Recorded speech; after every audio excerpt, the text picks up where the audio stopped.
Hey guys, welcome to my channel. मैं हूं आपका दोस्त और होस्ट मिस्टर डीके। दोस्तों, जैसा कि आप जानते हैं, मैं स्टडी से रिलेटेड आपके लिए इम्पोर्टेंट्स वीडियो लाते रहता हूं। तो आज हम बात करेंगे वानिकी के क्षेत्र में भारत का सबसे बड़ा इंस्टीट्यूट जो कि है फॉरेस्ट रिसर्च इंस्टीट्यूट देहरादून के बारे में। दोस्तों, आज के समय में सभी जानते हैं जो वन है, जो जंगल हैं, वो हम मानव जीवन के लिए कितने महत्वपूर्ण हैं। चाहे वो डिफरेंट प्रकार के लकड़ियां हो, औषधियां हो या खनिज हो, वो सब हमें वनों से ही मिलते हैं। लेकिन इससे कई ज़्यादा हमारे पृथ्वी के बायोडाइवर्सिटी और एनवायरनमेंट को बचाने के लिए वनों का बहुत महत्वपूर्ण योगदान है। दोस्तों, पेड़ पौधों की जानकारी देने वाले विज्ञान को वानिकी कहा जाता है और भारत में जो FRI यानी कि फॉरेस्ट रिसर्च इंस्टीट्यूट है, वो इसी क्षेत्र में कार्य करता है। दोस्तों, अगर हम बात करें फॉरेस्ट रिसर्च इंस्टीट्यूट के इतिहास के बारे में, जैसा कि हम सभी जानते हैं, 1947 से पहले हमारा देश अंग्रेजों का उपनिवेश था।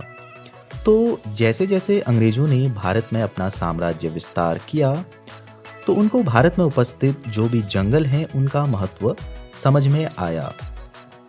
और ये दौर ऐसा था जब किसी भी देश की शक्ति को उसकी नौसेना की ताकत से जाना जाता था। जैसे कि आप वर्तमान में देखते हैं, किसी भी देश की वायुसेना जितनी ताकतवर होती है, वो उतना ही ताकतवर माना जाता है। वैसे तो तीनों सेनाओं का योगदान बराबर रहता है, लेकिन आप देख ही सकते हैं जिसके पास वायु शक्ति ज़्यादा है वो कहीं ना कहीं भारी पड़ जाता है। तो वो दौर ऐसा था जब किसी भी देश की ताकत को नौसेना से जाना जाता था। और जो नौसेना है उसमें लकड़ियों का काफ़ी इस्तेमाल होता था। और साथ ही साथ जो रेल की खोज के बाद जो है, उत्तर भारत के जंगलों का महत्व अंग्रेजों को समझ में आया और उसकी कीमत पता चली, क्योंकि आप सभी जानते हैं रेलवे के लिए लकड़ियों की कितनी ज़रूरत पड़ती है।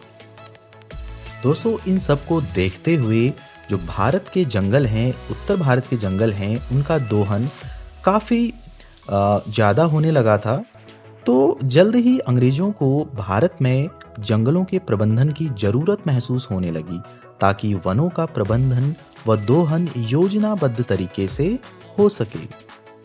दोस्तों, भारत में वनों के वैज्ञानिक प्रबंधन का पहला कदम डलहौजी के समय उठाया गया और 1855 में पहली बार ब्रिटिश सरकार ने यह तय किया कि वनों का दोहन ऐसे किसी भी तरीके से नहीं किया जाएगा जिससे उन्हें नुकसान हो। इसी कड़ी में 1865 में जंगलों के मामले में एक एडवाइज़र के तौर पर इंस्पेक्टर जनरल ऑफ फॉरेस्ट का पद बनाया गया। इसका काम था भारत के जंगलों के संबंध में अपनी सलाह ब्रिटिश सरकार को देना। और इस पद पर सबसे पहले डॉक्टर डिट्रिच ब्रैंडिस को रखा गया। दोस्तों, अपने काम में सहायता के लिए, अब देखो, डॉक्टर डिट्रिच ब्रैंडिस अकेले तो सारा काम नहीं कर सकते, तो इन्होंने अपने कार्य की सहायता के लिए कुछ प्रशिक्षित लोगों को चाहा, यानी कि इनको कुछ और लोगों की ज़रूरत थी। और इन्हीं की सलाह पर जो है 1878 में रेंजरों की ट्रेनिंग के लिए एक देहरादून में एक स्कूल जैसा खोल दिया गया, जिसका नाम बाद में 1884 में imperial forest school of Dehradun हो गया, जो आज का FRI यानी कि फॉरेस्ट रिसर्च इंस्टीट्यूट है। दोस्तों, 1884 में जो कि ये इंपीरियल फॉरेस्ट स्कूल बनाया गया था, इसको 1906 में शोध कार्य यानी कि जो भी अन्वेषण का काम होता है, खोज का काम भी दे दिया गया और इसका नाम इंपीरियल फॉरेस्ट रिसर्च कॉलेज के रूप में रखा गया। दोस्तों, ये तो रहा फॉरेस्ट रिसर्च इंस्टीट्यूट देहरादून का इतिहास। लेकिन जो इसकी इमारत है वो भी अपने आप में एक ऐतिहासिक इमारत है, जो कि पर्यटन के लिए और अपनी सुंदरता के लिए काफ़ी मशहूर है। दोस्तों, अब इसके थोड़े बिल्डिंग के बारे में भी बात कर लेते हैं। दोस्तों, जो FRI है वो अपने आप में 7 एकड़ क्षेत्रफल में फैला हुआ है। अगर हम इसको मीटर स्क्वायर में कन्वर्ट करें तो लगभग 28,328 मीटर स्क्वायर के क्षेत्रफल में FRI फैला हुआ है। दोस्तों, जो इसकी बिल्डिंग है इसकी आधारशिला 1923 में रखी गई थी, जो कि 7 नवंबर 1929 को बनकर तैयार हुई थी। और दोस्तों, जो ये आप बिल्डिंग देख रहे हैं, ये ग्रीक और रोमन शैली में बनाई गई है। आप देख सकते हैं ग्रीक और रोमन शैली में बिल्डिंग्स कुछ इस प्रकार से बनाई जाती हैं। दोस्तों, जो ये बिल्डिंग आप देख रहे हैं, इस खूबसूरत बिल्डिंग के जो वास्तुविद हैं वो हैं C.G.